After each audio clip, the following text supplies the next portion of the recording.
And welcome, everyone, for the second half of Poets Building Bridges program of the Walt Whitman Birthplace, which I've hosted for 3 years now.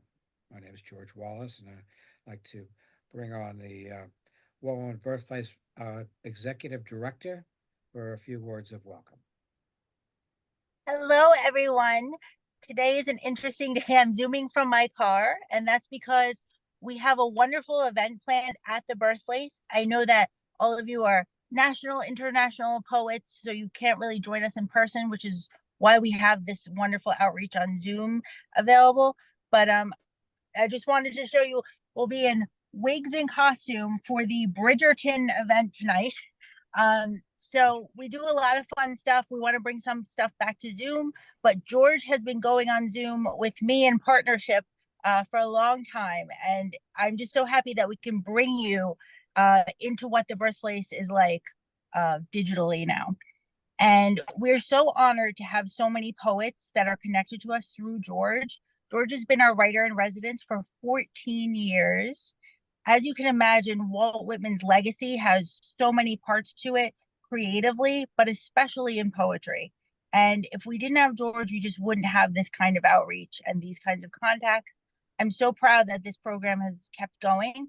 Um, I was with the birthplace for 3 years and I just came back as the director. So I'm so excited and proud to be part of all of it. So thank you all for sharing your work with us. And we'll get started. I'll hand it over to you, George, for the first introduction. Good. Thank you. That was Caitlyn Shea, our new executive director at the Walt Whitman Birthplace. She came to us a couple of years ago as the events director and then went on to the Northport Historical Society, great little operation, interpreter of Kerouac and Antoine Exupery and literary characters in the Northport area. Now has returned to the birthplace, and we welcome her. I appreciate your kind words because, you know, as many of you know, the affiliations are so important for us to get things done. For me to put on a thing like this, and invent it just out of my own, this room here is one thing, but with the support of an excellent institution like the Woolman Birthplace, administratively and in terms of the credibility of the operation, it compounds the value and makes this whole process easier. So I want to thank the Woolman Birthplace for its continued and widespread support of local, regional, national, and international poetry over the recent years. Let's make this collaboration continue. So thank you for that. I'd like to welcome many of you who are actual audience here today, not participating. That makes this certainly more than just a little private confabulation between 9 of us, but something which right here at the moment we're going to have people that are going to be listening in and maybe speaking and talking in the chat room session.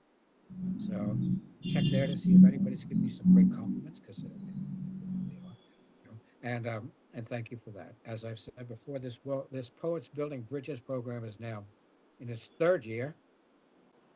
We're completing the third year of it, and we have some great ideas for year four. But at this point, it's established itself as a I think an important institution in the fabric, an instrument, a thread in the fabric of international collaboration and communication, with its own unique twist. That we have these three groups of poets rather than just individual people randomly selected from 50 locations around the world. So this is part of the triangulation, which makes this a special event. I hope you all enjoy it.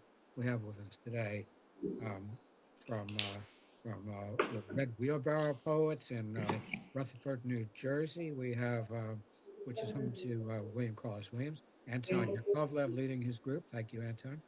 We have from northern New Mexico, um, John Roche, originally from Rochester, more recently, previously from Rochester, but more recently from Placitas, who, with his significant other, Julie, she is doing great work in northern New Mexico. And she's bringing with us today for the second time coming onto this program is people from southern New Mexico. So really looking forward to that. Even understanding the difference will be fun.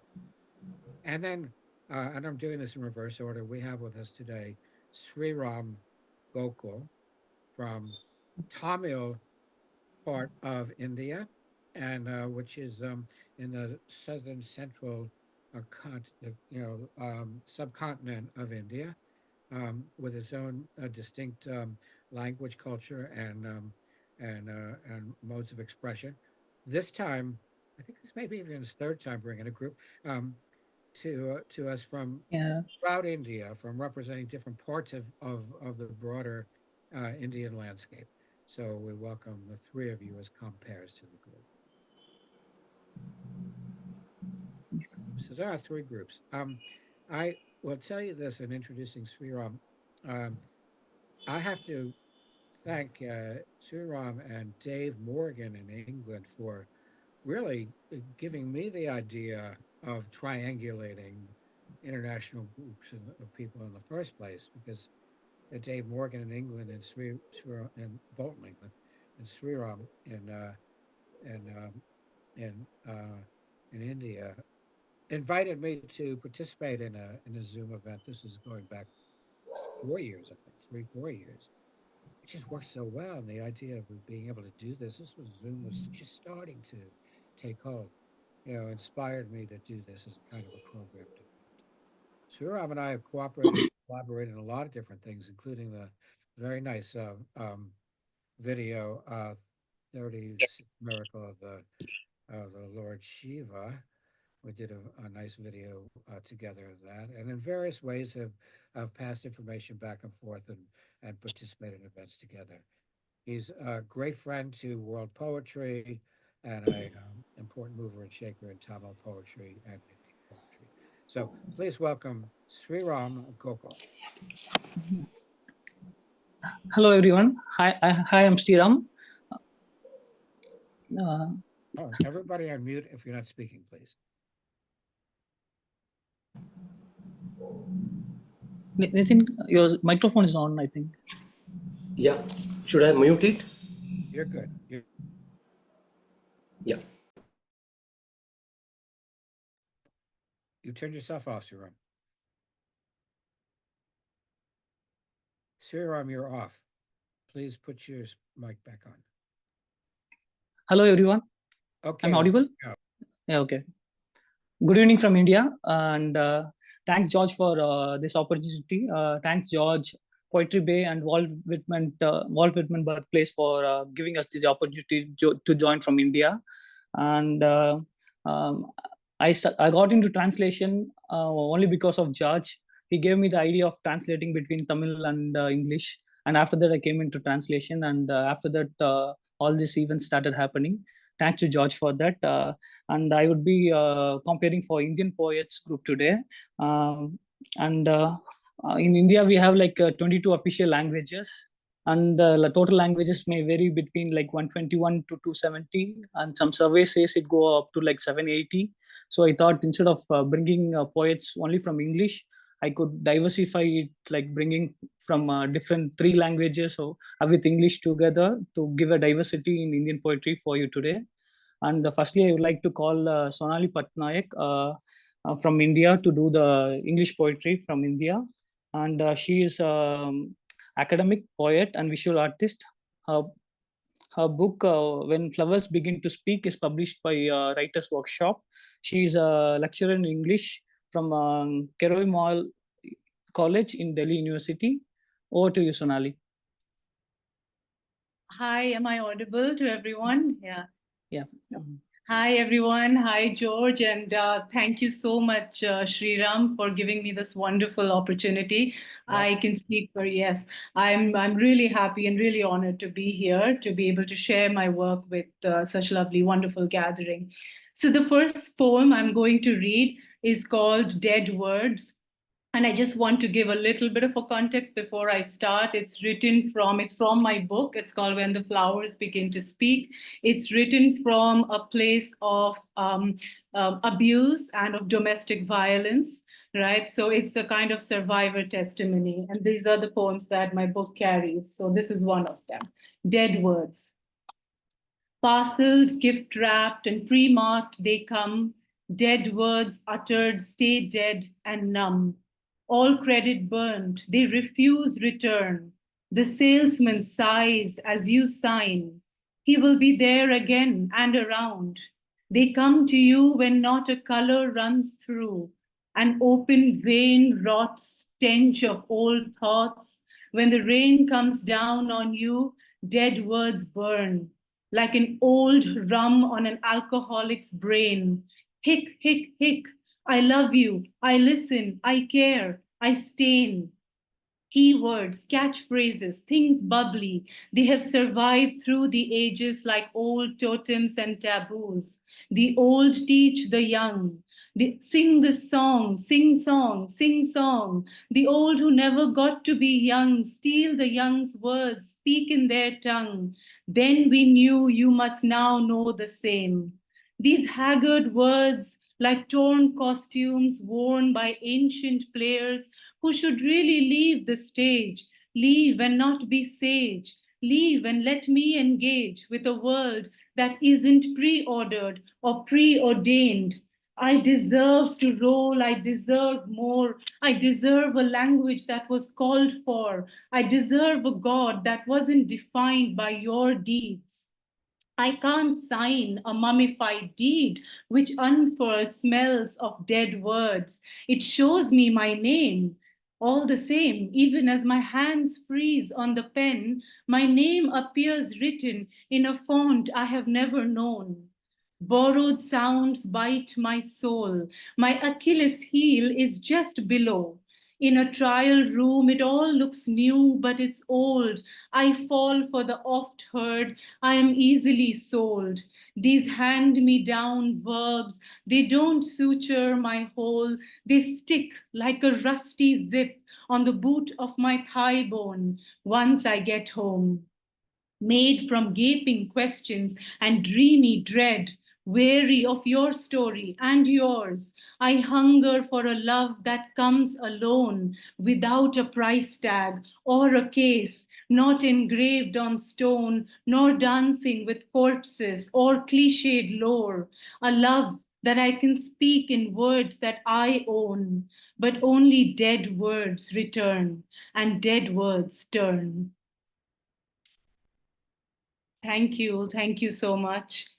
Thank you. The second poem I have, this was published in the Hong Kong Review. I'm also professor of literature, so we study a lot of, what I would call colonial literature now, a lot of British literature, a lot of American literature as well. So as a poet, this is an attempt to reclaim, in a way, Shakespeare. So those of you who are familiar with Macbeth and the witches, this is what I'm doing here in this poem.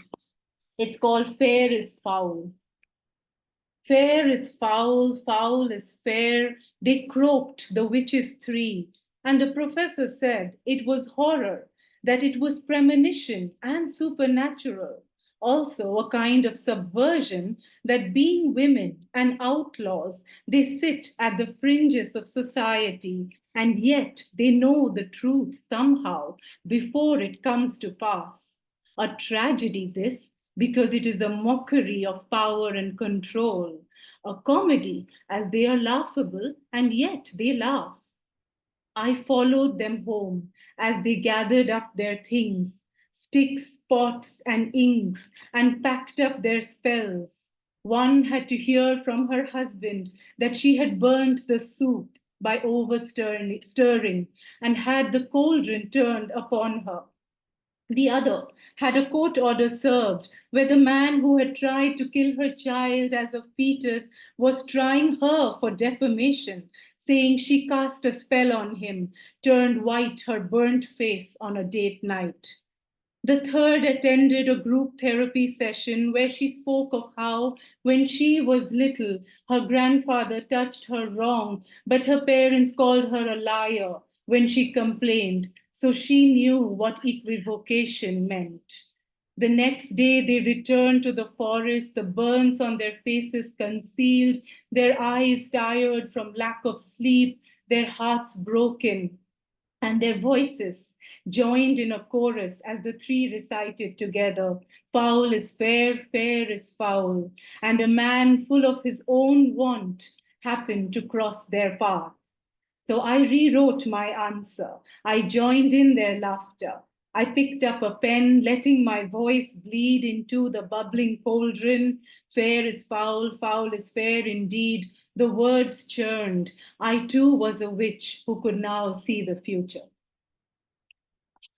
Thank you. And I have a last poem, which is just 4 lines from my book. It goes like this. It's called Bleeding. You may cut my tongue with the blade of your hate. You may cut my tongue with the blade of your hate. I will bleed truth through other gates. Thank you so much for listening. Thank you, everyone.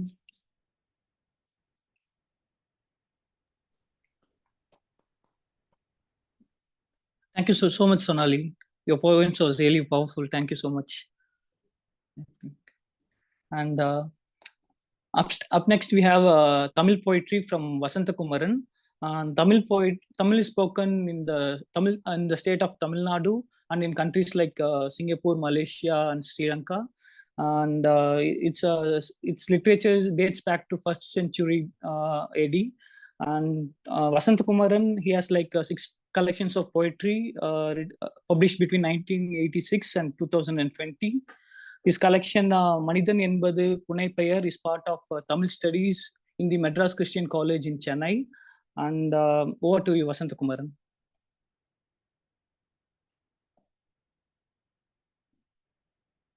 You are on mute. You are on mute.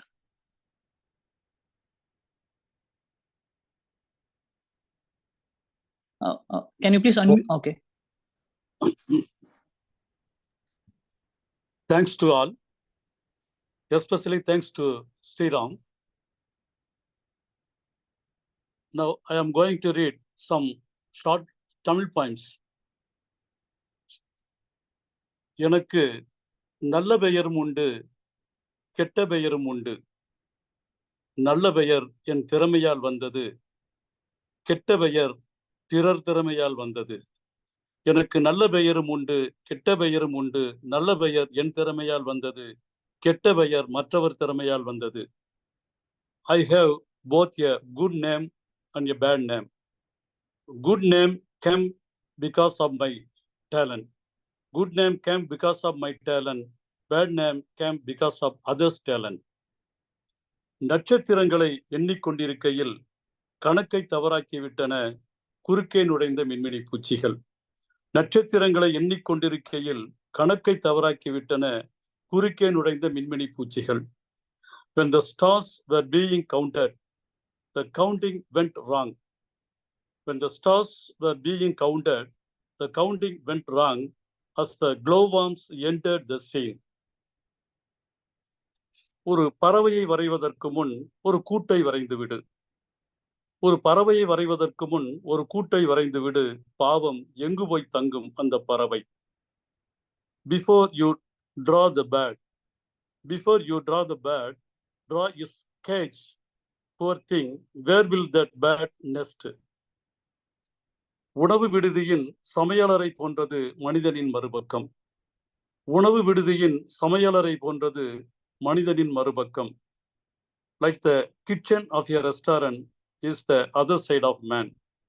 Like the kitchen of your restaurant is the other side of man. புழுவாக சம்மதித்தால் வண்ணத்து பூச்சியாகலாம். If you are willing to be a worm, you can become a butterfly.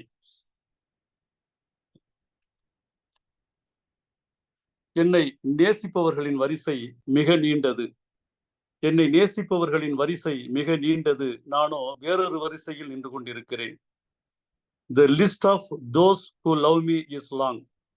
The list of those who love me is long, but I am standing in another queue.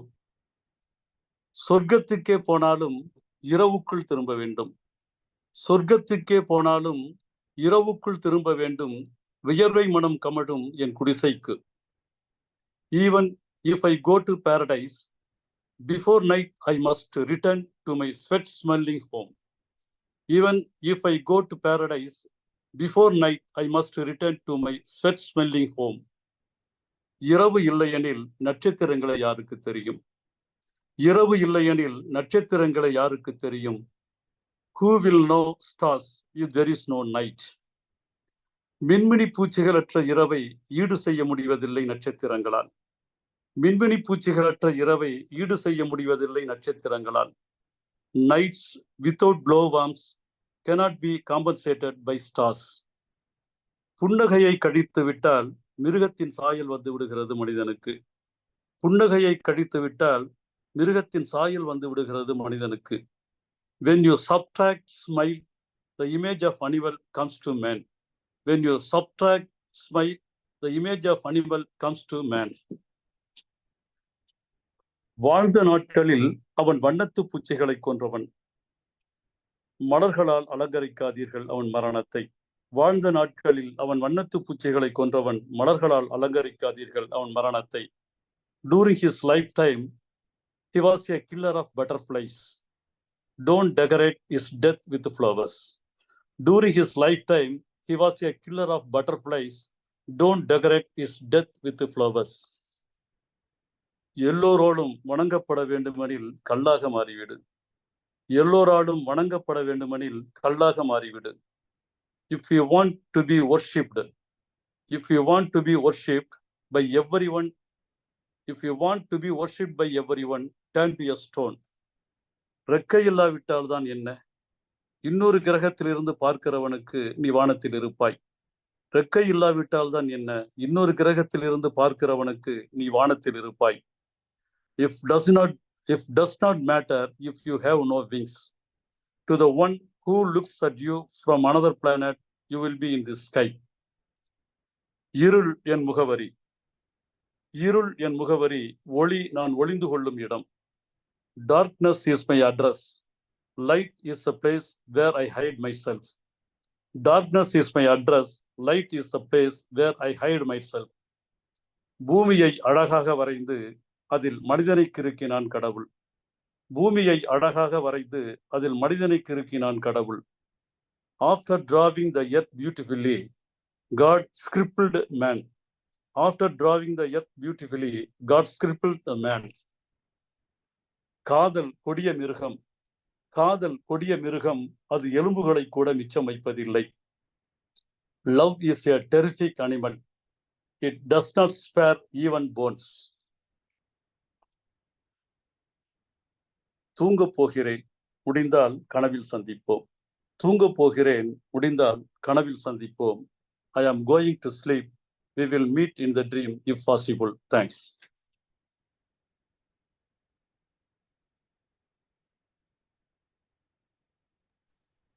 Thank you so much, Vasanthakumaran ji, for your short and sweet poems. We loved it very much. Okay, thanks and good night. Good night. And that's a few lines of Tamil poetry to you. And next we have Kannada poetry. Kannada is spoken in the Indian state of Karnataka. It's where the cities like Bangalore and Mysuru were there. And Kannada literature date back to 850 AD. To represent Kannada poetry today, we have Sowrabha. She writes fiction, non-fiction, and poetry in Kannada. She also translates between Kannada and English. And she is a techie by profession. Over to you, Sowrabha. Thank you, Sriram. Thanks, everybody, for the opportunity. So this poem, the first one, is titled as Harake, which means the wish. It is about 5 elements, which is earth, sky, water, fire or sun, and air. This is a spiritual poem. I'll read it in Kannada and then I will translate it for you. ಧರಣಿ ದೇವಿಯ ಮಡಿಲು ಪೊರೆವುದೆನ್ನಯ ಒಡಲು ಅವಳ ಪ್ರೇಮದ ಭಿಕ್ಷೆ ನಾ ಉಣ್ಣುವೆರಡು ಅಗಳು ಜೀವ ಸಾಕುವ ಜಲದ ನೋವ ಮರೆಸುವ ಬಲವು ಮೃತ ಅಮೃತದ ನಡುವೆ ರೂಪವೇಷಗಳು ಹಲವು ಸುಡುವ ಬೆಂಕಿಯ ನಡುವೆ ಬ್ರಹ್ಮಾಂಡದೊಡಲಿನ ಪ್ರಭೆಯು ಹಗಲು ಇರುಳಿನ ಒಡವೆ ಬದುಕ ನೀಡುವ ರವಿಯು. ದೇವನೊಲುಮೆಯ ದಾರಿ ತೋರ್ವ ನೀಲಿಯ ಬಾನೆ, ಹರವಿನಲಿ ಹರಿವಿನಲಿ ದ್ವೈತ ಅದ್ವೈತದಲ್ಲಿ ನೀನು ನಾನೇ. ಚೇತನಕ್ಕೆ ಹರಣವೀವ ಮರಣ ಸ್ಪರ್ಶಿ ಪ್ರಾಣವಾಯು, ಚರಮಗೀತೆಯಂತೂ ಖಚಿತ ಮುನ್ನ ದೇವದನಿಯ ನೀವು. ಕಾಲ ಸವರುವ ತೃಣಕ್ಕೆ ಕಾಲ ಮೀರುವ ಬಯಕೆ, ಕಾಲ ಸವರುವ ತೃಣಕ್ಕೆ ಕಾಲ ಮೀರುವ ಬಯಕೆ, ಸಾಲುವುದೇ ಈ ಹರಕೆ ಪಂಚಭೂತದ ಋಣಕ್ಕೆ. So the translation goes here. The Mother Earth takes care of our bodies. The food we eat is coming from her. The water that feeds life has a power to eradicate pain. It has many forms that oscillate between death and eternity. The sun burns as a light in the universe, the ornament of day and night, and life is his gift. The sky shows the path to God. In its vastness and flow, in Dvaita and Advaita, it encompasses all of us. The air that gives life to the spirit also touches death. There is a song of death coming for sure. But before that, let the air give us the song of God. I am a mere strand of grass. I am a mere strand of grass that wants to transcend time. Will these 5 elements grant me my wish? So the second one is here. That's a poem about a woman and her life, a normal woman. ಅವಸರವಸರವಾಗಿ ಏಳುತ್ತಾಳೆ ಅವಳು, ಮಗುವಿನ ಶಾಲೆಗೆ, ಆಫೀಸಿಗೆ, ಅದಕ್ಕೂ ಮೊದಲಿನ ಗಂಡನ ಕಾಫಿಗೆ, ಮತ್ತದಕ್ಕೆ ಕುದಿಯುವ ಹಾಲಿಗೆ, ಎಲ್ಲದಕ್ಕೂ ತಡವಾಗುತ್ತದೆ. ಸೂರ್ಯ ಹುಟ್ಟುವುದನ್ನು ನೋಡಲು ಸಮಯವೇ ಇಲ್ಲ, ಪರವಾಗಿಲ್ಲ, ಸೂರ್ಯ ಸಂಜೆಯೂ ಇದೆಯಲ್ಲ.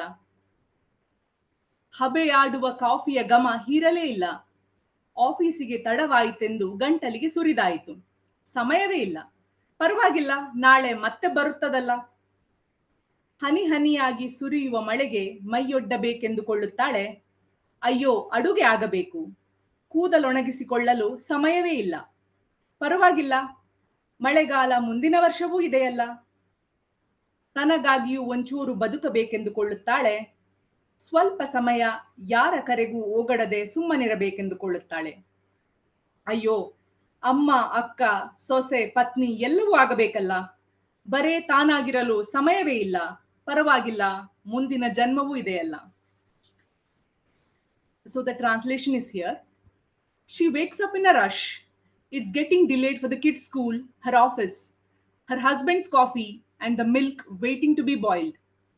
There is no time to look at the sunrise. That's all right. There is sun in the evening. She can't enjoy the aroma of the piping hot coffee. She's delayed to office and just pours it down her throat. There is no time, but that's all right. There is always tomorrow.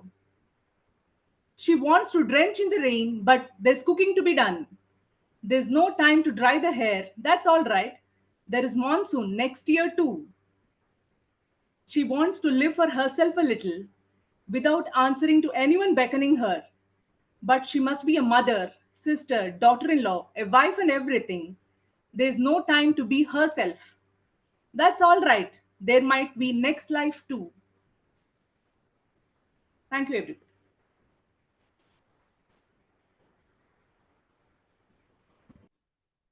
Sir, we have one more finished. That's it from my side. Shea. Okay. Thank you so much for you. your poetry, Sowrabha. Thank you. Okay. And this is Kannada poetry for you. And up next we have Marathi poetry. Nitin has got his Marathi poetry, but he has not got English translations. So here's the sound of Marathi poetry for you from Nitin. And he has got 2 collection of poetry published in Marathi language between 2001 and 2014. He writes lyrics for Hindi music albums and Marathi albums as well. Nitin, over to you.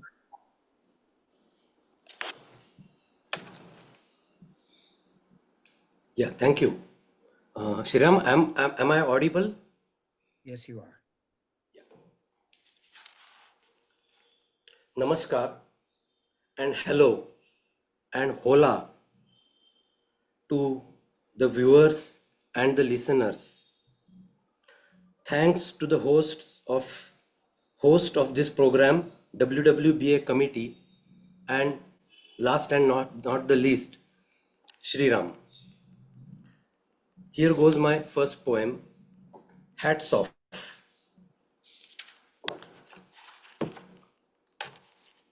माझ्या पुढील आदेशाची वाट बघणाऱ्या माझ्या बुटांना hats off. संध्याकाळी कपाळावर येऊन दाणकन फुटणाऱ्या आणि उद्या सगळं नव्यानं जोडून पुन्हा चालू होणाऱ्या माझ्या शहराला हॅट्स ऑफ. एक स्वर्गीय संगीत ऐकतोय, दुसरा जगाचा खोकला ऐकतोय. आमच्या दोन्ही कानांना हॅट्स ऑफ. अंथरुणाला खिळलेला मरणाशी झुंजतोय, न खिळलेला जगण्याशी. दोन्ही जीवांना हॅट्स ऑफ. डाव्या उजव्या दोन्ही गालांवर एकदम सारखेच केस उगवले. I can translate this for you people. On my left and right cheek, there are equal and simultaneous growth of hair. So, डाव्या उजव्या दोन्ही गालांवर एकदम सारखेच केस उगवले. निसर्गाच्या सिमेट्रीला hats off. I say hats off to the symmetry of the nature. ऐकू येणारा माणूस वेडा आहे. The person who is mad, who is insane, has ability to listen. But शहाणा आहे बहिरा ठार. The one who is wise, he is deaf. So I give hats off to the nature, like saying, निसर्गाच्या ढळलेल्या तोलाला hats of. ऐकू येणारा माणूस वेडा आहे, शहाणा आहे बहिरा ठार. निसर्गाच्या ढळलेल्या तोलाला hats off. It is the balance which nature has lost. And निसर्गाच्या चुकलेल्या Talala hats off. It means the nature has missed the beat. The nature has missed the rhythm. I give hats off to the nature. My next poem goes like scale. एका जागी राहण्यासाठी उभा जन्म पळतो काय? एका जागी राहण्यासाठी उभा जन्म पळतो काय? ठिणगी एवढ्या उजेडासाठी वणवा होऊन जळतो काय? आकाशा इतका डोळा फाकवावा तर बुबुळा एवढंच बघणं होतं. आकाशा इतका डोळा फाकवावा तर बुबुळा एवढंच बघणं होतं. मैलभर मरावं तेव्हा अर्धा इंच जगणं होतं. मैलभर मरावं तेव्हा अर्धा इंच जगणं होतं. Thank you. Now next two poems are in a form of a ghazal. जरी ठीक दिसलो आता जरासा, मध्ये तोल गेला होता जरासा. म्हणे शब्द होते तत्पर हाताशी, म्हणे हात होता लिहिता जरासा. इकडचा खरा की खरा हा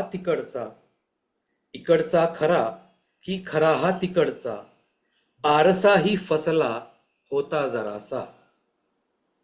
जखम एक वाहे मनाच्या तळाशी, म्हणे घाव हलका निसटता जरासा. आहे तोच माणूस आहे तोच पत्ता, चला पाहू बदलून रस्ता जरासा.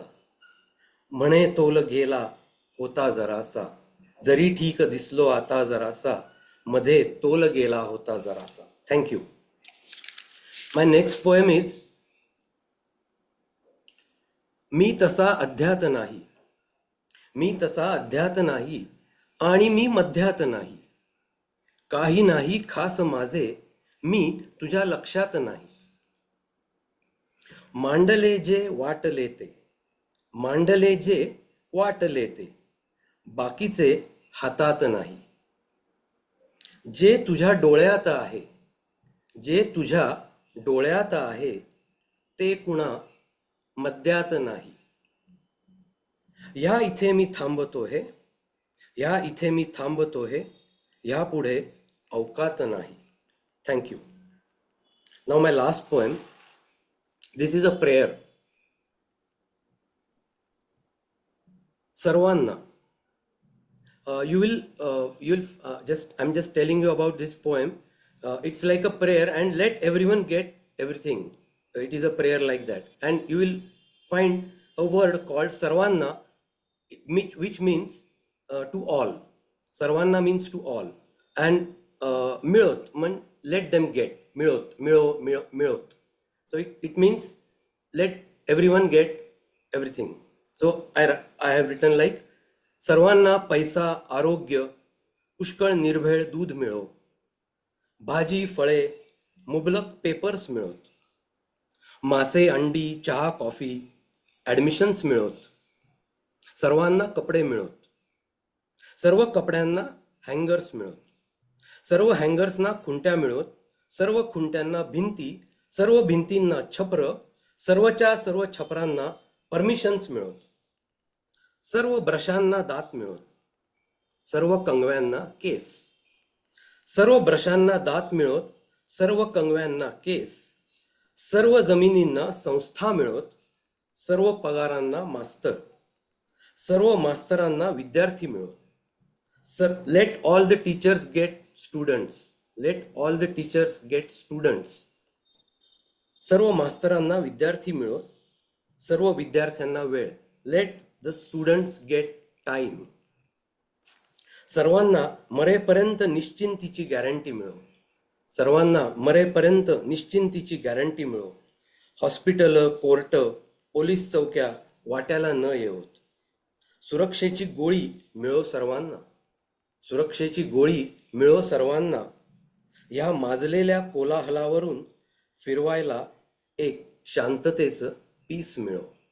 या माजलेल्या कोलाहलावरून फिरवायला एक शांततेचं पीस मिळो. या खिडकीतून दिसो त्या खिडकीतलं आकाश. Thank you. Thank you.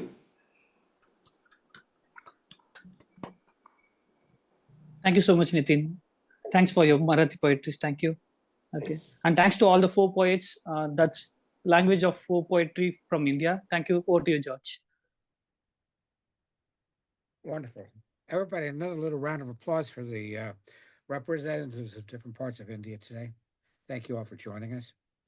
I do recall, I think it was Sowrabha, we 3-4 years ago, we were in a Zoom together through Sriram. So I've heard one or two of you before, but I must say that in addition to really some fine and engaging work, entertaining and clever work, this is the first time the feel of the different languages from different parts of India really came across in a new way for me. So, Sriram, if you have a moment as we go forward into the next section, if you could just write on the chat room the languages represented, whose work was in which language. If you could just write out into the chat room or something. Yeah, I'll do that. Instructive. Yeah. Okay. Good. Okay. Good. Thanks again, Sriram. I hope to see you and hear from you again soon. We'll be doing lots of good work together in the future. Our second group of readers are being brought to you through the organization of John Roche, who I've known a number of years from Western New York, Rochester in particular, through Kitty Josby and the work that he did there with the Western New York writers off the grid. Sometimes we've seen each other off the grid where there's no electricity, just you know, people in Mennonite hats and driving trucks with, you know, horse-driven wagons full of chopped wood in some exotic locations. And more recently, he's moved to first Albuquerque and now Placitas, New Mexico, northern New Mexico. Just a hotbed for many fine poets. As we know, a blue state. No, it's a blue state out there in the firmament. So it's great to see you here again with some people. This time, not from northern New Mexico, but from southern New Mexico. If you give a chance for us to understand a little bit about what the implications are. I mean, the Grand Canyon is not in between North and South New Mexico, so you're gonna have to explain that a little. But John is an excellent poet in his own right. He has a new book of poems out, Tumpables, and I'm always glad to work with him. And here he is right now to introduce his New Mexico poets, John Roche. Thank you, George. And it's good to be back here. As you mentioned, I'm Zooming from Joel's Poetry Playhouse in Placitas, New Mexico, or on the edge of the Sandia Mountains. And we're just a few miles north of Albuquerque. Can you hear me okay? Yes, good. Good.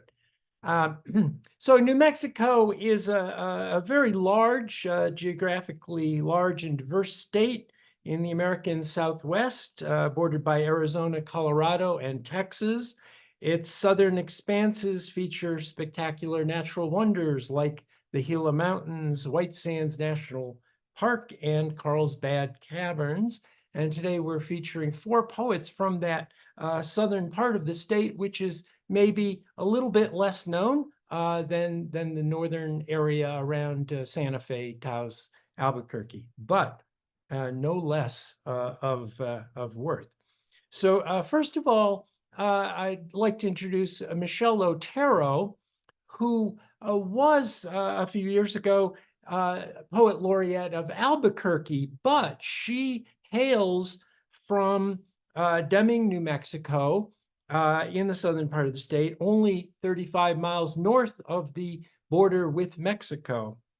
And her book, Bosque, Poems, won the 2021 Southwest Book Award. It was published by the University of New Mexico Press. And her recent verse and prose memoir, Vessels, a Memoir of Borders, from Flower Song Press, deals with her childhood and young adulthood in southern New Mexico. So Michelle, would you please unmute? Yes. Hi. So it's still morning here. Good morning and good afternoon, good evening to everyone. Thank you, John, for the invitation. And thank you, George, for organizing this. And Sriram and all the wonderful poets who just read. Thank you for your beautiful work. I'm buoyed by your words. So as John mentioned, I live in Albuquerque now, but my parents still live in the house where I grew up in a small town called Deming, about 30 miles north of the US-Mexico border. That place really shaped me. So I'm going to start with a poem that is geographically set in that location. Where the border is not a metaphor. A poet on my Borderlands panel says when he was a boy, he thought the lines dividing countries were real, thought he could touch them if he crossed one side to the next. I think of my older brother who as kids told me the stars pinning capital cities to maps were visible from airplanes. That's how they know where to land. He said the lines dividing states were dotted so we could drive across them. The lines between countries were solid. We needed permission to cross. That's why there were guards. From the kitchen, my mom, with lesson plans and first grade writing sheets fanned around her, called out, "Stop telling her those things, she believes you." We were born north of that line, dividing New Mexico from her older sister, the one who just couldn't get it together, where customs asked each time we crossed back from the dentist, the pink store, the eye doctor, the pharmacy for penicillin without a prescription, US citizens? On the Borderlands panel, the poet invites me to enter the borderless realm of my imagination. I recall junior year of high school when our marching band paraded the main road of Palomas. I played a trumpet solo, America the Beautiful, while school kids in green uniforms waved Mexican and American flags. The governors of Chihuahua and New Mexico shook hands to launch a surveillance blimp to help the Border Patrol catch drug runners and smugglers and people who looked like us. We were served lunch in a dance hall with high ceilings and dusty light from open barn doors. We ate carne asada and drank Coca-Cola from bottles. I said gracias when a girl my age picked up my empty plate, my only Spanish. My parents didn't teach us, didn't want anyone mistaking us for Mexicans. There have always been walls. Consider the Bobcat. Chihuahuan desert split in half. Ask my brother and me in English so we understand.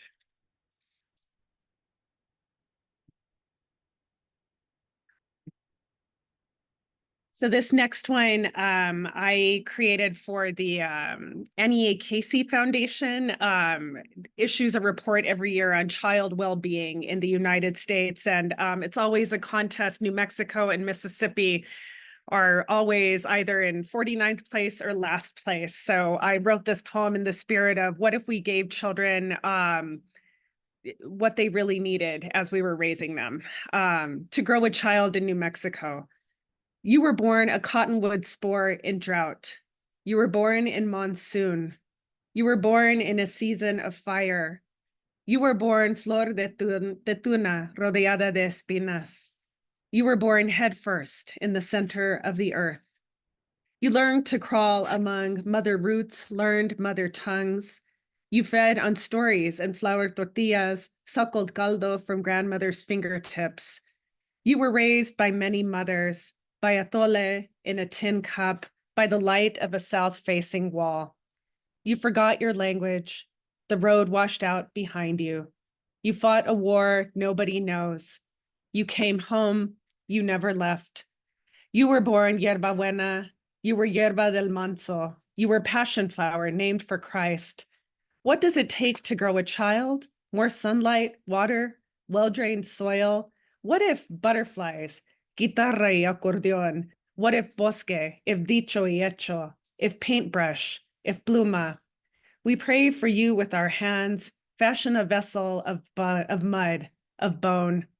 Hearing is the last sense to leave the body. We work to give you enough to speak to us, enough to sing.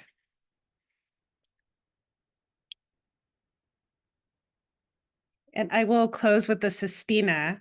And the N words are, I played with them a little bit. So there's a little bit of Spanish and Nahuatl in here too, because I wanted 18 words rather than just 6.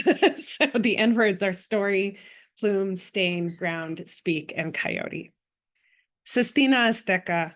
I don't know if I buy that story about the Aztecs mistaking Cortés for the plumed serpent Quetzalcoatl. What with the stain of conquest ground into his beard, how he couldn't speak Nahuatl.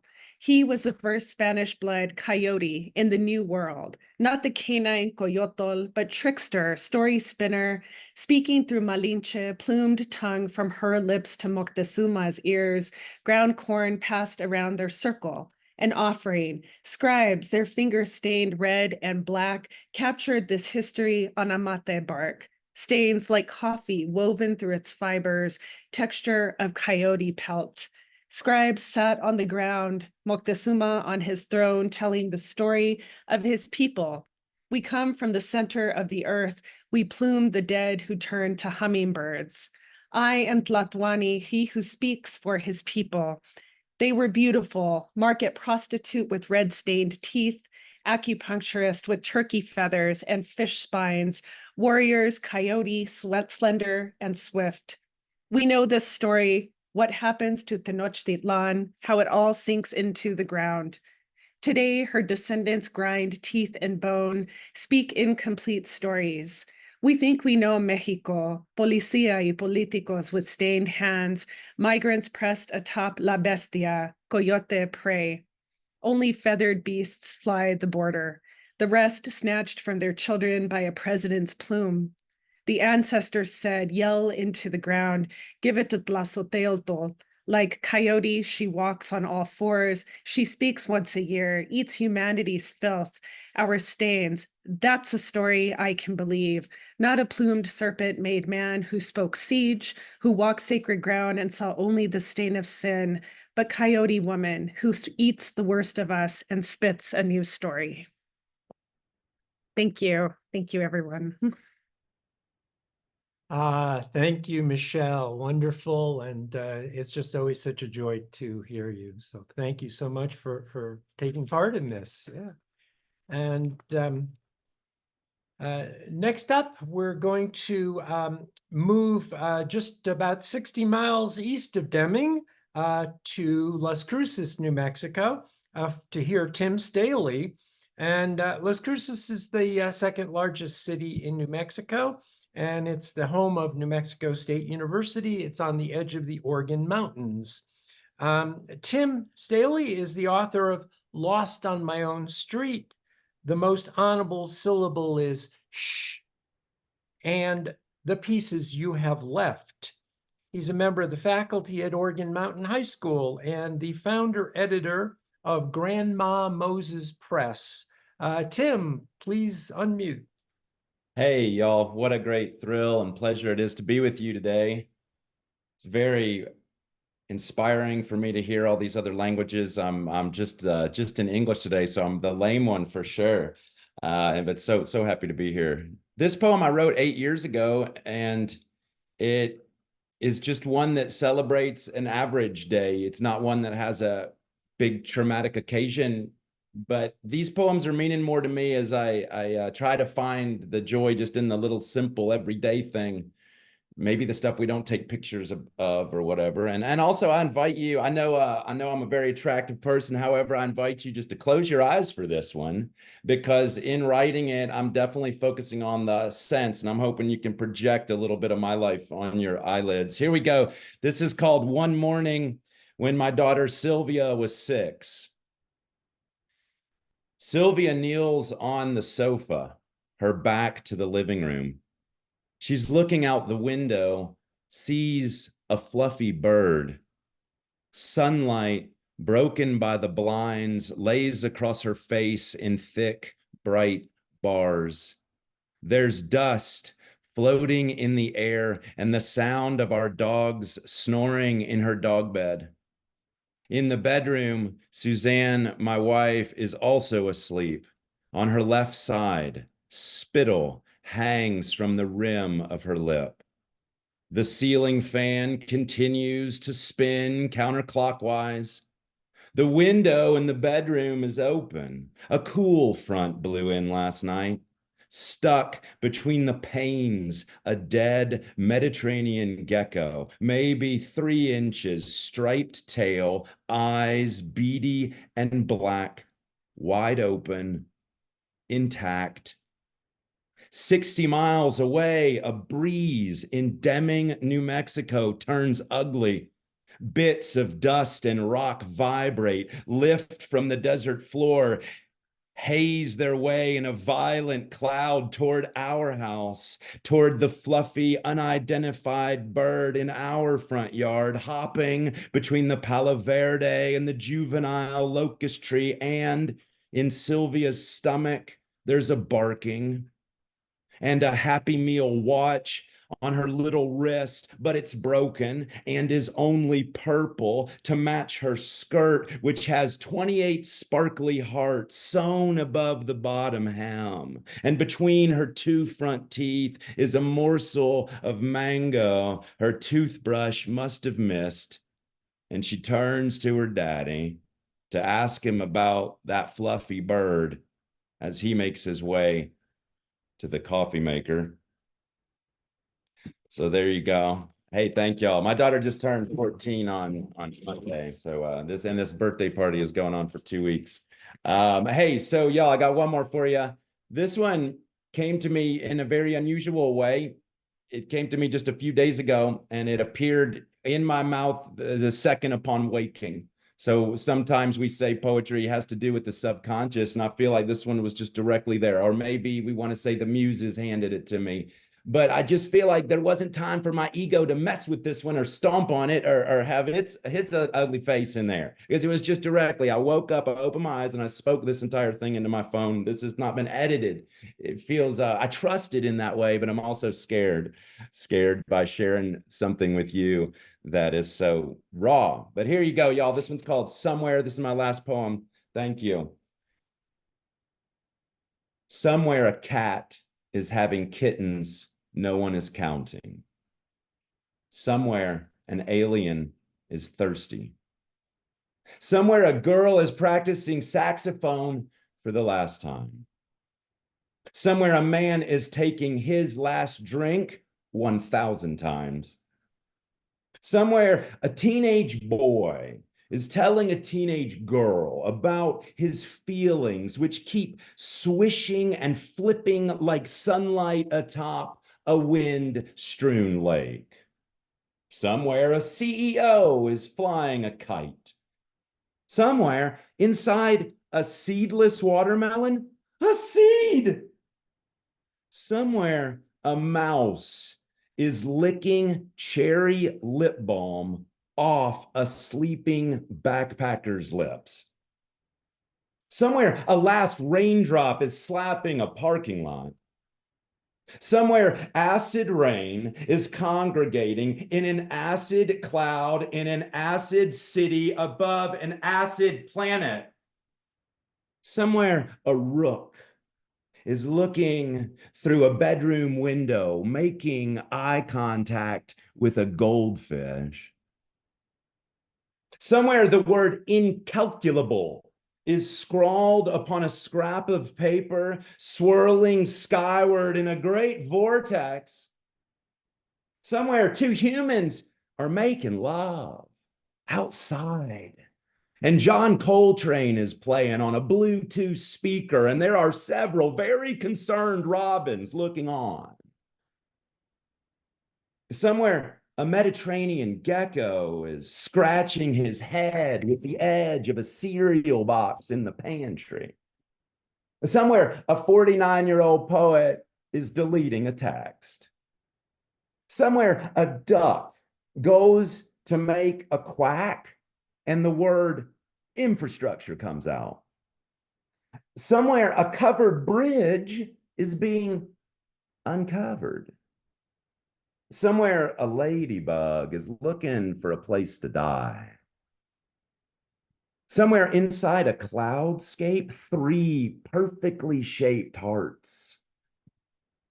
Somewhere a young man is tickling his wife for the last time, not because he stopped loving her, and not because she died, and not because they had a baby, and not because they became too grown up for such things, and not because of any bloodshed or microplastics.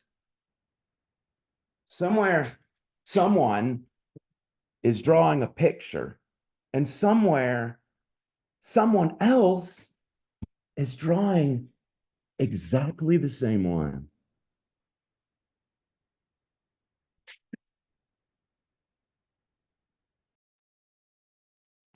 Tim. Yeah, such great poems, so well delivered. Wow. Yeah, I got to get back down your way, Las Cruces, El Paso, good part of the state. Thank you so, so much. Yeah. And let's see, I hope I'm still unmuted. So next up, we're going to hear from Elise Stuart, who is in the southwestern part of the state, Silver City, New Mexico, at the foothills of the Gila Mountains, and also quite close to the Mexican border. Silver City is also home of Western New Mexico University. They have a really good poetry festival every 2 years there. Elise was poet laureate of Grant County, New Mexico, for 3 years. She's the author of a collection of poems, Another Door Calls, and a memoir, My Mother and I, We Talk Cat. I love that title. Elise, would you please unmute?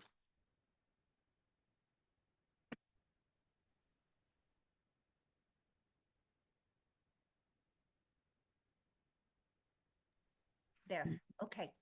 Thank you so much. I can hear you. I don't see you yet. Let's see.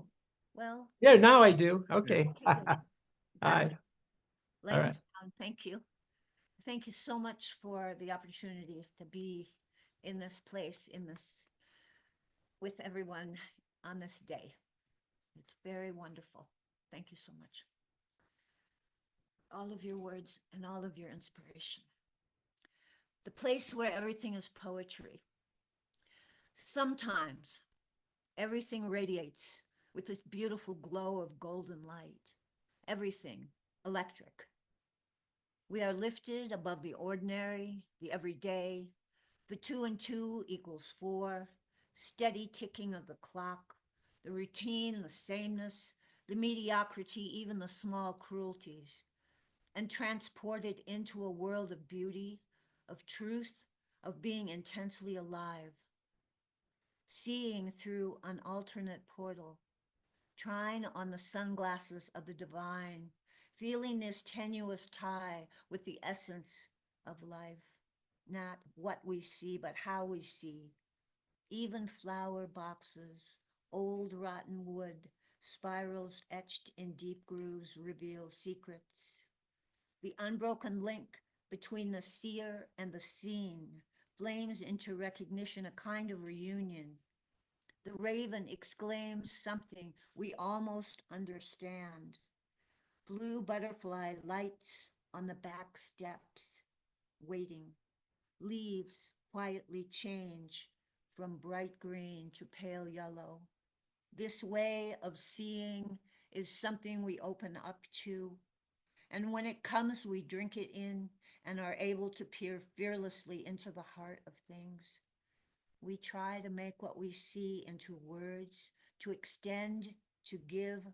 We pass from hand to hand a little sphere of sunlight, a golden glow, till it flares, illumines, breathes. Thank you. Thank you. Monday morning. In the silence of early morning, I stand outside, ready to leave for work. Across the road, a buck appears, antlers raised. He looks at me and time shifts. The only movement he makes is to turn his head away slowly, then back to face me again. He does not tell me that everything is all right. He stands like a prince, showing how to be at home on a broken patch of cement in this strange little world of ours. He brings me in with his gaze, teaching me what it is to be tender, including me in his world for a moment, while time winds out on a spool.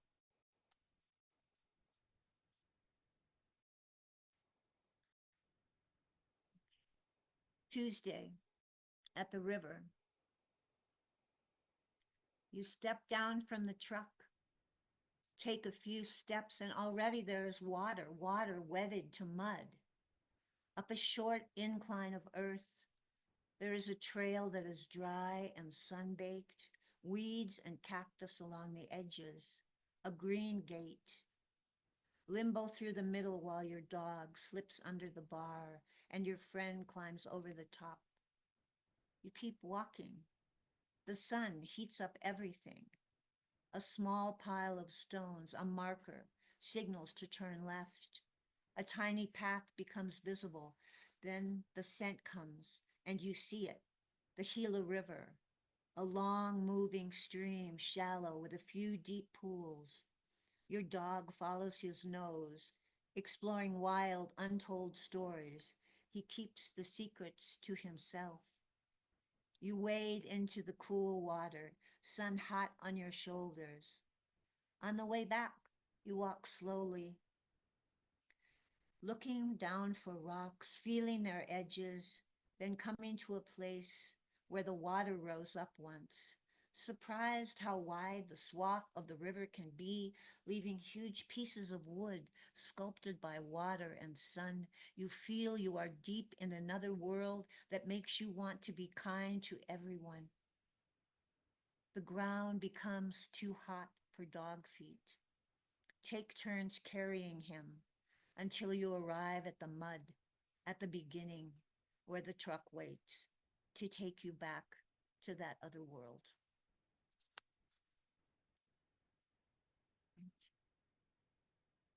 And the last poem is called Last Dance. Watch him move through the crowd until he stops in front of me. Look down, but he waits. Sighing, take his arm. We waltz, and when the crescendo swells, my body tightens, but death just puts his hand on my back and pulls me closer. Turning and swirling in the midst of the moment, I look into my partner's eyes and see my own reflection. When I am afraid, death is terrifying. When I am calm, death returns a steady gaze. The music ends. He bows and disappears. Catching my breath, I am suddenly grateful for this moment, for this wooden floor I stand upon, for the way my breath rises up, for the way my heart keeps beating on and on. Thank you so much. Thank you so much, Elise. Yeah, such evocative poems, wonderful. I also, I love that first title, a place where everything is poetry. Indeed, that's what we want. I'd also like to give a shout out to a Silver City, New Mexico press, Mercury Heart Link, that's edited by our good friend Pamela Warren Williams down there. So yeah, and hi Pamela, if you're watching. Again, once again, thanks. So we have one more reader in our set. And that is Bruce Holsapple, who lives in Magdalena, New Mexico, which is west of Socorro, northeast of the Gila Mountains. Bruce has published 7 books of poetry, including Wayward Shadow and Vanishing Act, both from La Alameda Press. He edited the Vox Audio tape collection, a very important collection of poetry readings, edited a collection of essays by Burton Hatlin, edited a collection of poems by Peter Kilgore, and his study of William Carlos Williams' poetry, The Birth of the Imagination, was published by the University of New Mexico Press in 2016. Bruce is currently at work on 2 new manuscripts. So very pleased to introduce Bruce Holsapple. Bruce, you can unmute. Thank you very much. I'm going to read just one poem, a couple pages long. Mm-hmm. Altered States. What you're telling yourself, the directions you'd go. Extend the arms, stretch your fingers, and presto. The obligations deepen. Family, house, job, car, yard. Brace against those. Precisely who you are is disclosed inch by inch. But then who you are occurs before you get there. Is this another one of your jokes? Well, not exactly. Change the light bulb, that makes a difference. Turkey, 88 cents a pound. Fold towels, underwear, hang up shirts, put the stepladder away, make toast. Butter, bitter, bluster, blister. Wind smashing, crashing through trees. The tall grasses flattened, relentless push. But grateful, I say, to have 5 fingers on each hand, 10 toes, hot shower, towels, clothes, a belt to buckle, erect posture, the 5 dictionaries, no disrespect intended. Confess, I don't feel like I should feel, or so you'd guess, not even vaguely desirous. Every day dive into chores, the obligations. No place you is save in motion, half my thoughts predicated on the next moment. One is given to fingers, to skin, thought, eyes, given to trouble, to grasping. But if there were anyone who should be considered on the alert, it's these ground squirrels, jerky this way, that way, telegraphic brown spurt across the yard. The problem, the doctor surmised, was a slightly mutinous twitch buried deep inside. Tell himself one thing, do the opposite. Odd, isn't it? Who you'd portend to be, discovered outside in, a matter of skin, as by crawling through barbed wire, responsible for every move. Oh, but that's what makes you special, all those little things you do. I don't know. You'd think a heightened state would take one across a threshold.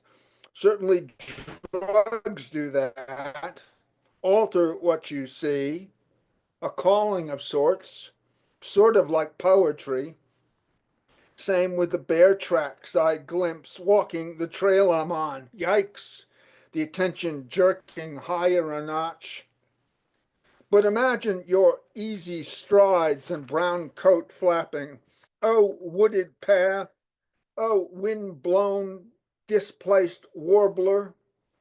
That path summoning step by step, the lengths you'd go, views to which you'd give yourself, that industrious glare, my hero. When you move, the ears fill with the sounds of that motion. You need to still yourself in order to listen, determine if they really were all laughing. Nothing like being found ignorant when you should have knowed. Nothing quite like shame to expose your social roots. Pain, illusion, loss, no place they're not. Nothing quite the same as guilt. Moss, green, stone, liquid, toss, explode.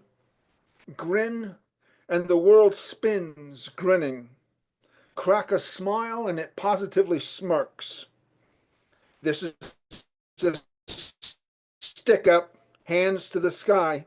Think about cash, possible sources. Think about sex, girls maybe, about sleeping, pillow, stretched out, the bed, about the computer, screen lit, flashing, about errands, stop at the library, pick up mail, about how the truck's running, the drive to knowledge, drive to prove who you are to yourself, who you thought you were, done in, flipped over, and plunged through. No step that isn't the path you is, but there are depths.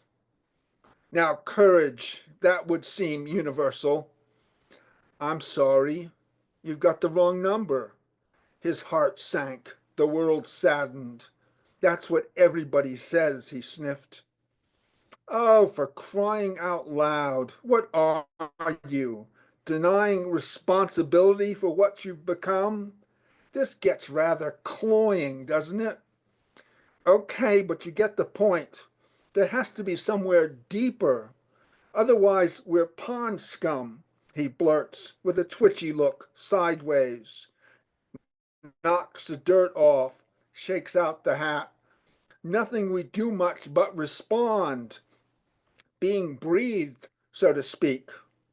Times when you can't think, times when you can't stop thinking. I only meant to keep the vision pure. Yes, but ignorant of who you are, save for what you're obliged to do. Breathe, eat, sleep, the automatic stuff. Don't even feel like you should. who you are, in effect, taking place without you. Yes, that's the way it feels at times. Thank you very much.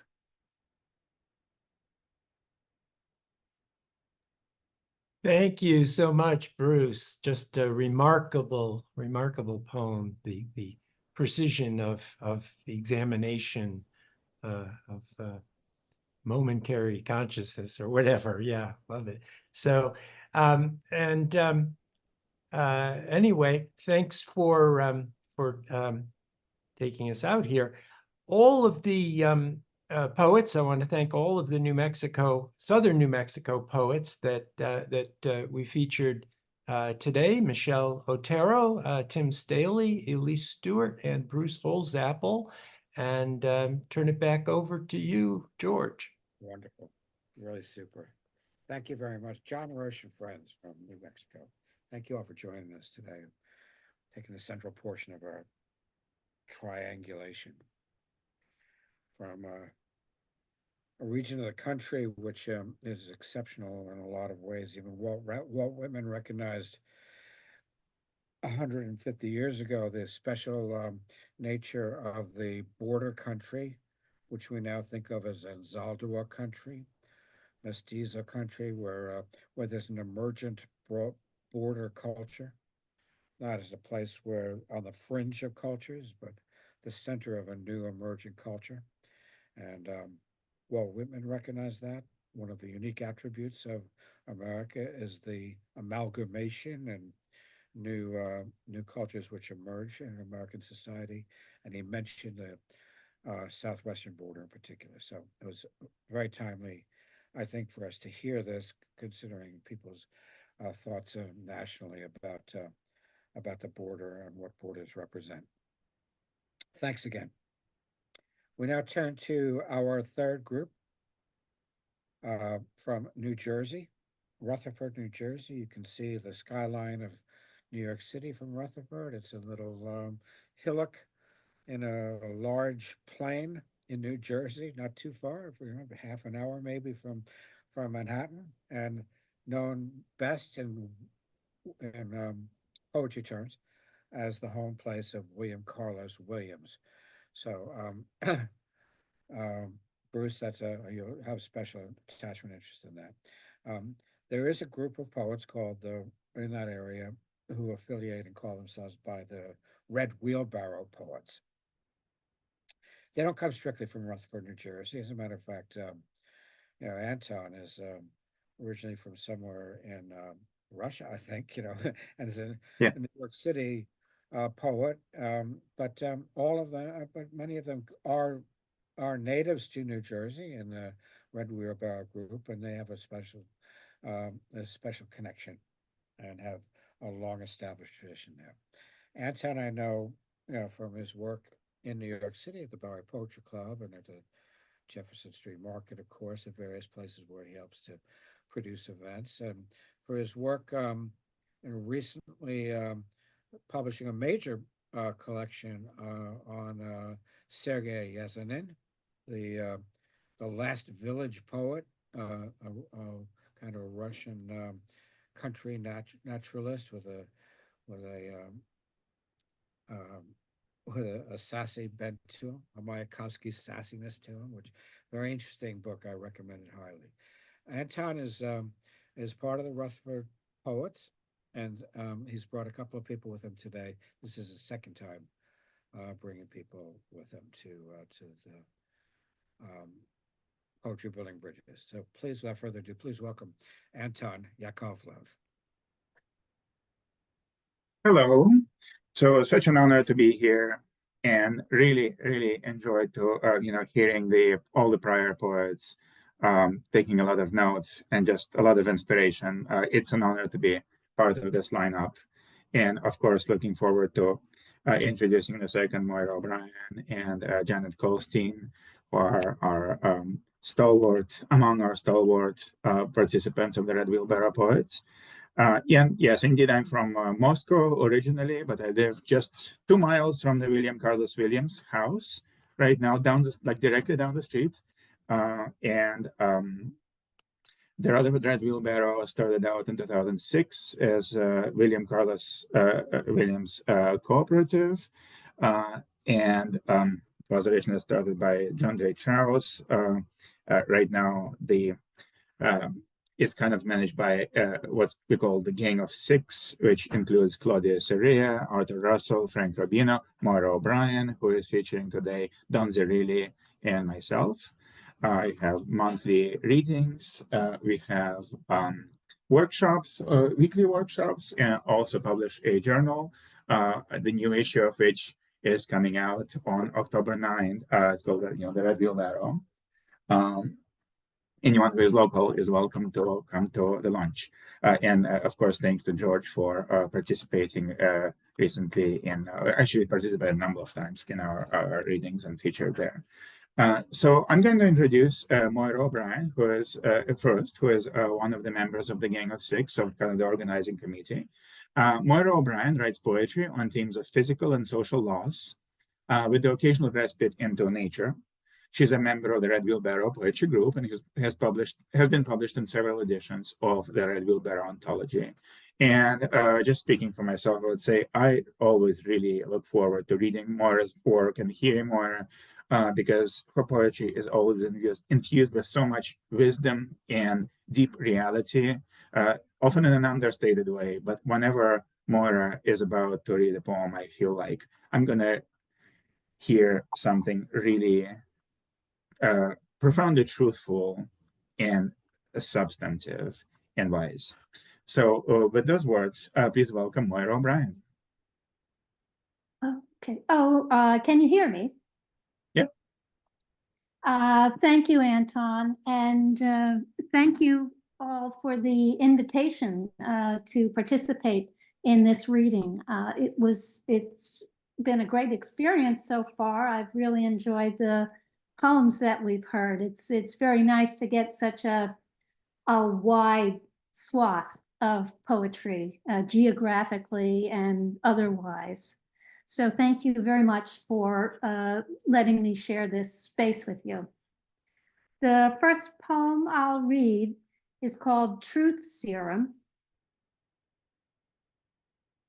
After a visit to meet the Irish branch of her family tree, Tricia told me the Irish lie. Something about a niece, a daughter, an aunt, a mother, whose relationships were all crossed up for decades until a post-mortem revelation. Sometimes the truth is inherited. I told her she was missing the point. The Irish value truth so highly, they dispense it sparingly, because sometimes the truth is like water from a canteen for crossing the desert. Just a sip now, don't gulp. Yes, you can have it, but first you have to keep it. Then you can share it. Sometimes the truth is like whiskey. There's aging and oaking and living in shadow for years until the big reveal.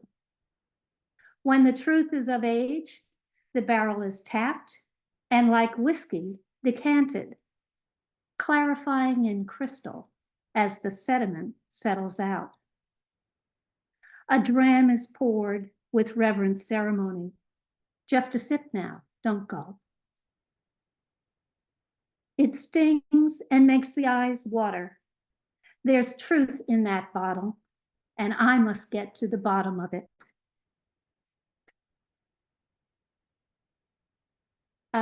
Next poem is called Blacktop, and it's about trying to run on a very hot summer day. Blacktop. I have to start my run early because by 9 or 10, the blacktop starts to bubble and footfalls will crack it like bubble gum. And when it sticks like gum to the soles of my Nike Airs, I must re-enter my in-laws' house soulless to avoid making an indelible impression on the carpet. I take the road that runs past the water treatment station and the Christian radio tower, In this country, even the airwaves are zealous. As I run out of houses with lawns and trees, a flat, cultivated landscape surrounds Route 51. Soybeans on the east, corn on the west. Soybeans break your back, and corn breaks your skin when you harvest them. Both break your heart if it doesn't rain. The blacktop is blanketed with butterflies, gently flexing their wings as they absorb the road's warmth. This landscape usually makes me feel small, but now I'm like a schooner creating a prow wake as I stir up the butterflies before me. Approaching a lonely house guarded by an untethered spaniel whose bark tells me I am an intruder and not a schooner. I turn and run back to Oriana, and I take off my shoes before I enter the house.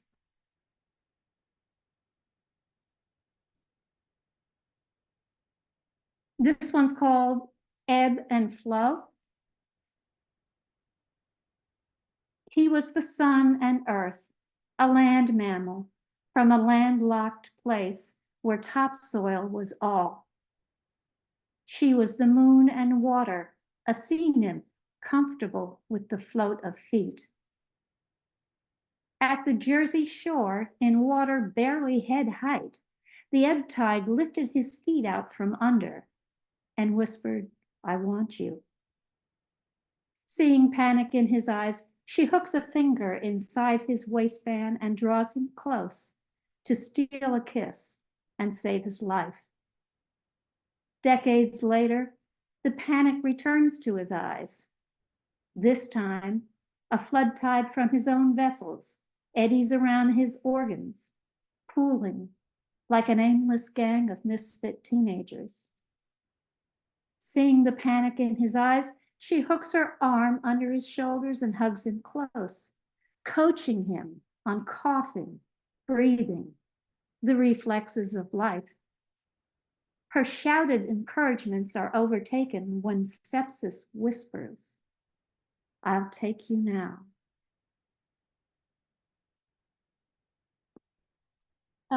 Let's see.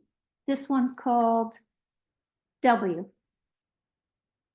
I called myself your widow today for the first time. On the phone with the health insurance company, they asked my relationship to the patient.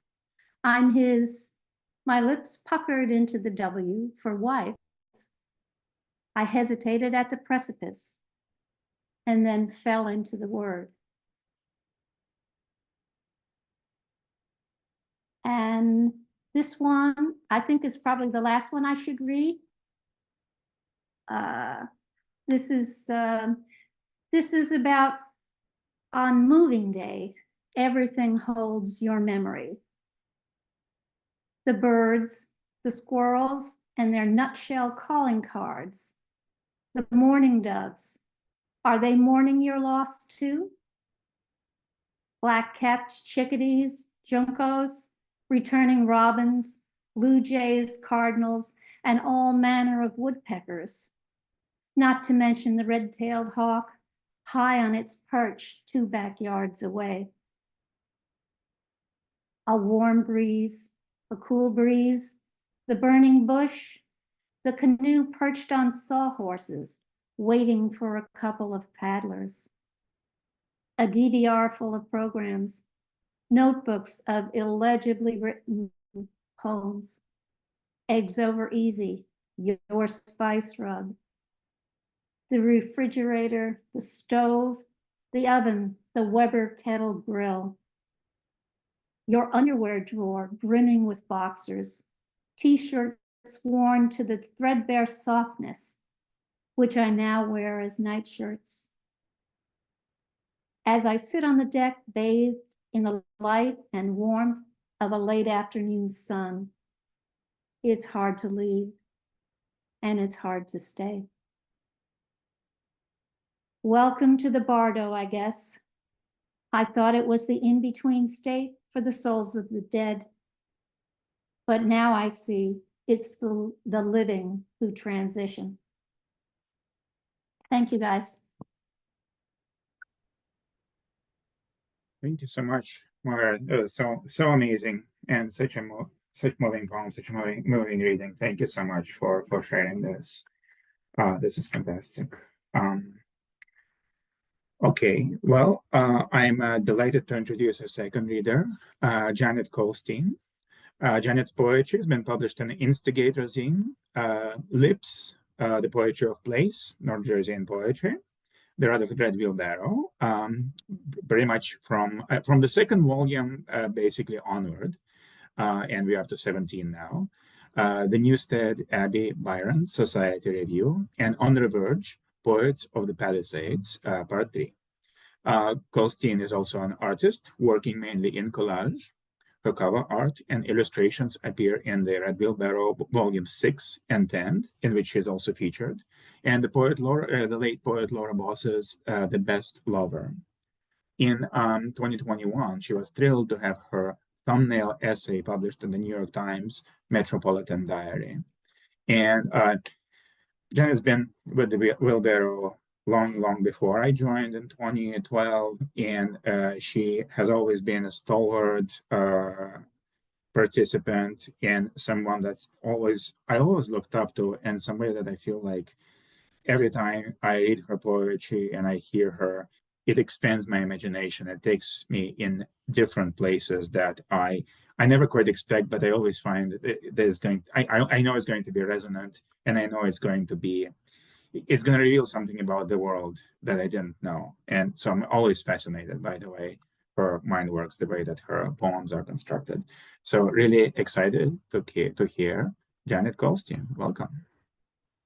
Thank you.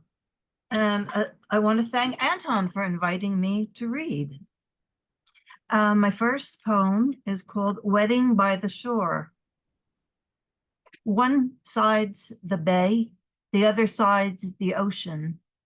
Two bodies of water clouded with rain.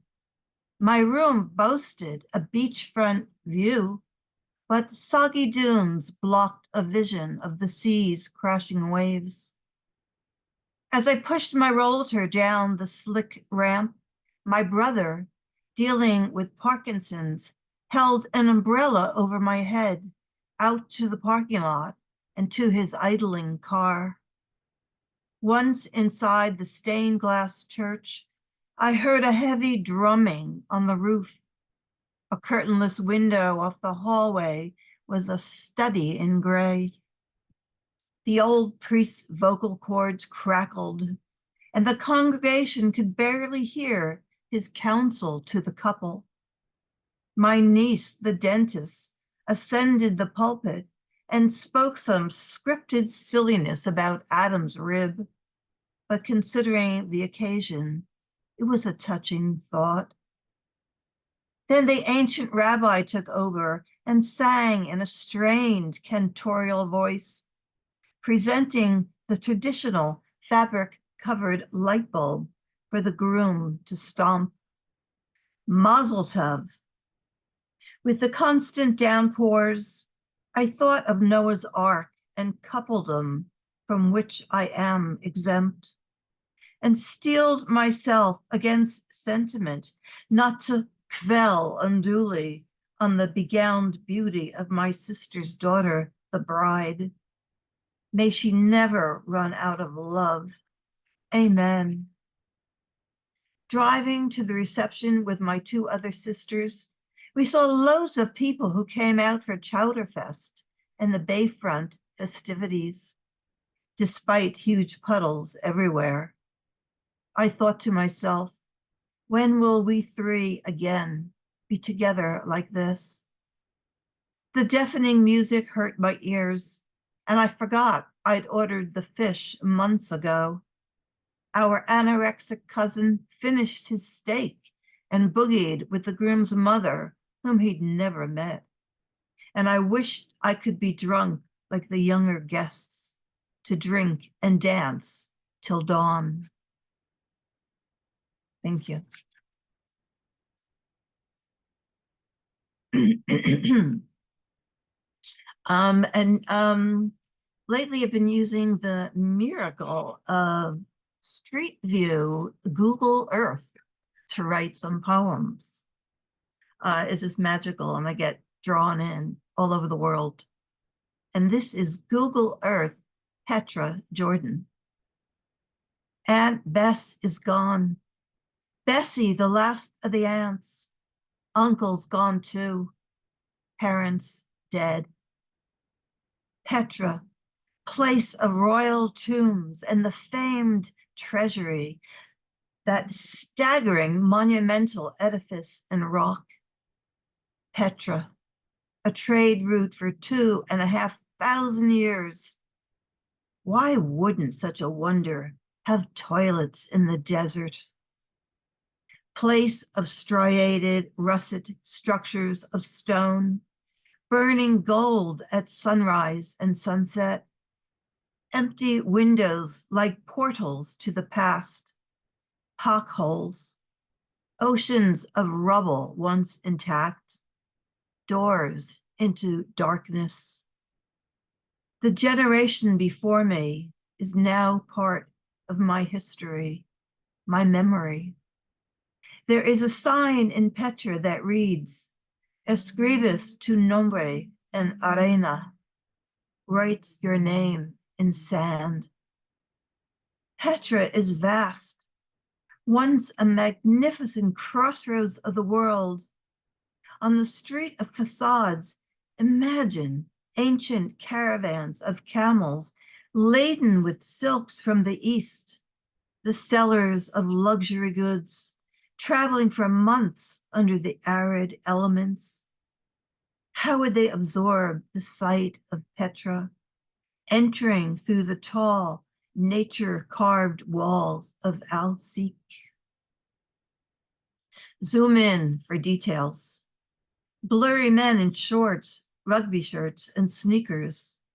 Women frozen at tables set out with souvenirs.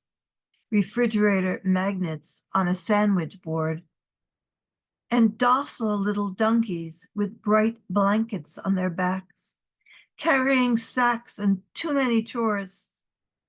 Poor little beasts of burden. My generation were overlooking the cliffs of eternity, trepidatious.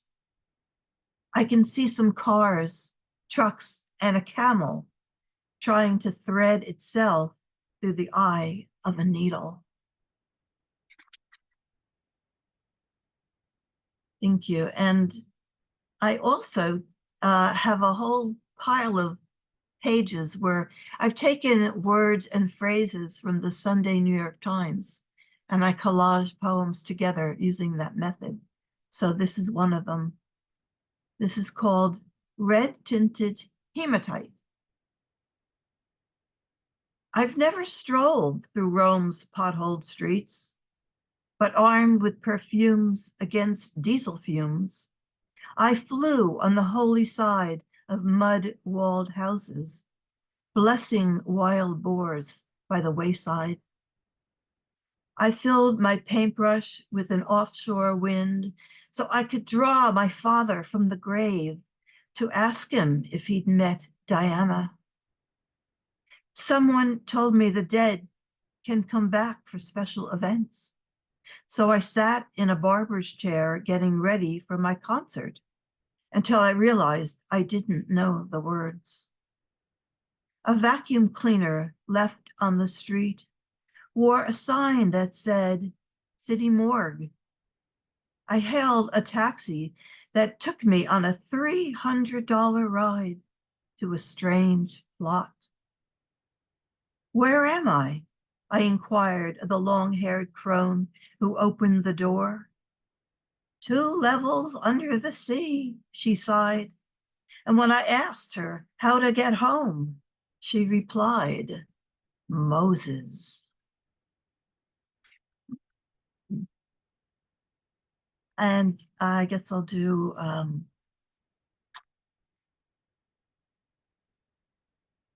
okay, I'll do, I loved him in Saint Laurent. Blue, blue, the enticing face of Bleu de Chanel. Goodbye, adieu, actor Gaspard Ulliel. A human collision on the Alpine slopes left this world a beautiful corpse. Gaspard, newly made god of those who die by icy mountain, elevated on a pedestal of my own delusion.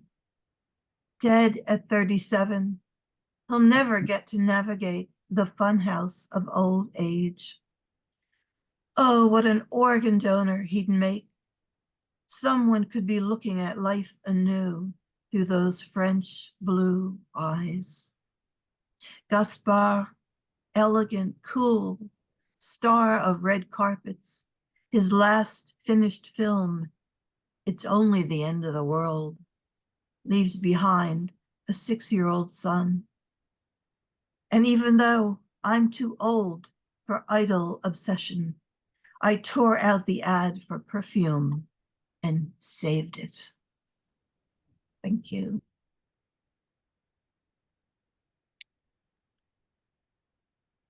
Thank you. Thank you so much, Janet. This was wonderful. A beautiful reading. And I particularly, I love all your poetry, but I particularly, in particular, I like the Google Street View series and the New York Times series. So I'm so glad that you shared a couple of those poems. Okay, so I'm going to be the last reader from the Red Wheelbarrow group. And so I'll read a few poems. This one, I'll start with the most recent published poem I have, which actually just came out yesterday from Crab Orchard Review. And this is called The Relics of St. Luke. And it's set in Padua, Italy, where indeed part of St. Luke, the evangelist's body, is buried in a sepulchre. And I visited it about a year ago. The Relics of St. Luke. The man who set the course for a quarter of history is buried in an oversized church in a college town. A resin carpet rounds the walls to accommodate the queue to touch the sepulchre. There is never a queue. The college students love their studies, their seafood burgers at noon, and their sustainable pets. The giant town green is empty, filled with prematurely postmodern Renaissance sculptures of sculptors sculpting smaller sculptors sculpting. The only professor who remembers the man who set the course for a quarter of history loves to sit on the grass in front of the church. Every time the dean and the underground fighting rings have him by the throat, he whips out his sketchbook. He never draws the church. Instead, he lets it suggest vaguely church-shaped things, like an ibis or a squadron of mobsters. Before you know it, he has drawn a shootout on a subway in a metropolis, or a pensive widow in Maine, or a tsunami, or a kind-hearted barber reluctantly executing an entire generation. Our sleep of reason produces his sketches when we grieve, or our nervous system is otherwise misaligned. Then we roll our wheelbarrows into the wasteland and rewrite history with our own throats.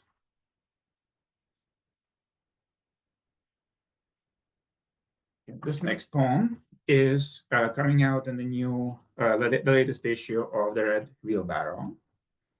And it's called You Were a Traffic Jam.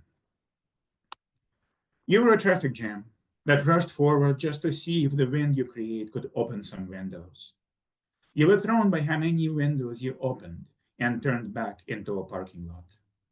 I threw open a window after some yoga. It stung me to see cars grind to a halt as soon as I showed. You were a performer biting your nails on stage until they gave you a javelin. With the words "not to be," you hurled it into the audience. I was teaching myself to perform random acts of evil. I never attended your play, but pretended I had. Came to offer congratulations, and couldn't see why my hug caused you to break down. You were a parking meter that got fed up with people's money and decided to give free time, but balked at the cars, now smashing each other to reach you. I landed squarely in your parking spot. I tell you, the last thing I expected to see was a pancake of melted metal where the parking meter once stood. You were an immigrant snake that came all the way across the Atlantic by burrowing underground, but got careless once you got on dry land. I was a turkey suffering from remorse over having pecked a kitten to death. When my comrades started to peck you, I tried to save you from them. I swear I did. You were a boat notorious for its grit. People always tried to put holes in you and failed until you took pity on their sad toes and quietly sank yourself when no one was watching. I wasn't up to any funny business. I just came to the marina to scrape barnacles, only to discover a drowned human who had floated out of a sunk boat. You were a library obsessed with being ahead of its time. As soon as you heard of ebooks, you got rid of all the paper inside you. I was an architect that came to the site of the raised library, tasked with filling the spot with something decent. I thought about it a bit and built another library in your place. You were a second-hand cupcake tray that disappeared among the pots and the pans of a neighborhood store, never to be heard from again. I would have bought you right then. Really, I would have. In fact, I really had a sweet tooth. But I was a horseman of the apocalypse. Now, this poem is also appearing in my new book called One Night We Will No Longer Bear the Ocean, which came out in June from ALJ Editions. And I'm going to read a couple of poems from that to close. This is called Break. Sunlight looks great on your brush, but no paint ever sticks to the canvas. And how can you burn a painting until there is a painting? Throw your paint and see it stop in midair. Air rolls in air, polluted with Prince Oblonsky smiles. They rolled away your baby grand years ago, and did you ever believe in hammers? You could write a letter to a lapsed friend, detailing that restless cardinal's rap chorus outside your window. You know, that could be enough. Something squats in your aorta. Lately, you've been overcomplicating things like love, drowning it in folklore. Booze feels like ballroom dancing. Your doppelganger is a pizza joint in the township on the other side of the median, covered with cartoons, full of ambition to make miracles you can't get rid of. Visitors write religions on paper planes. Death would validate things, but its microphone is broken.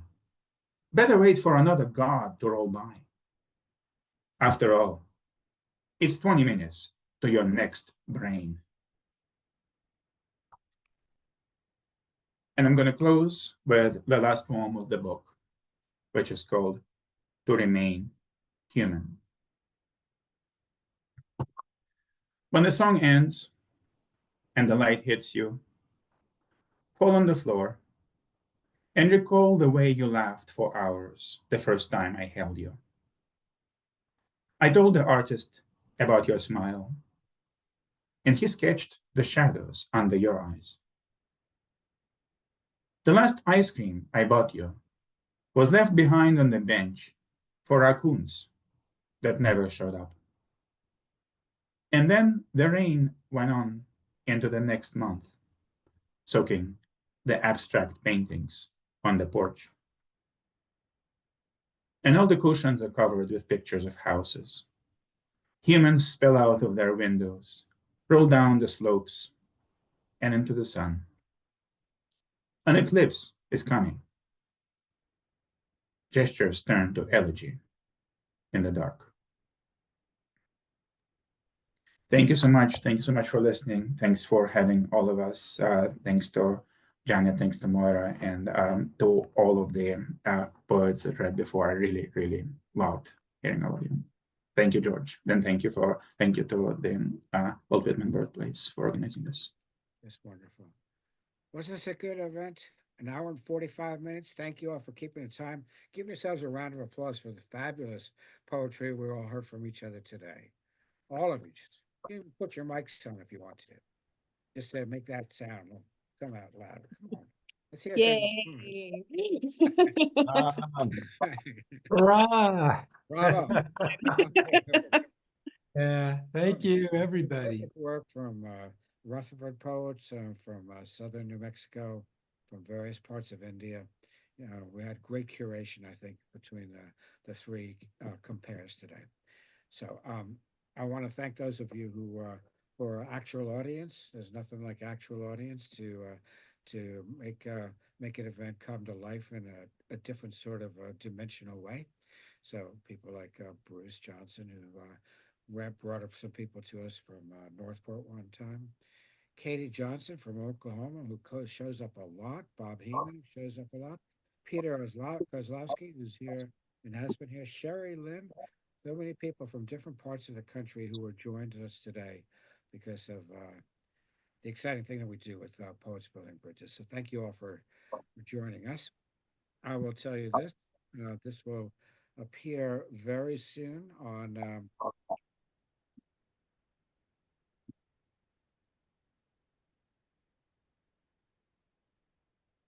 send it to you guys.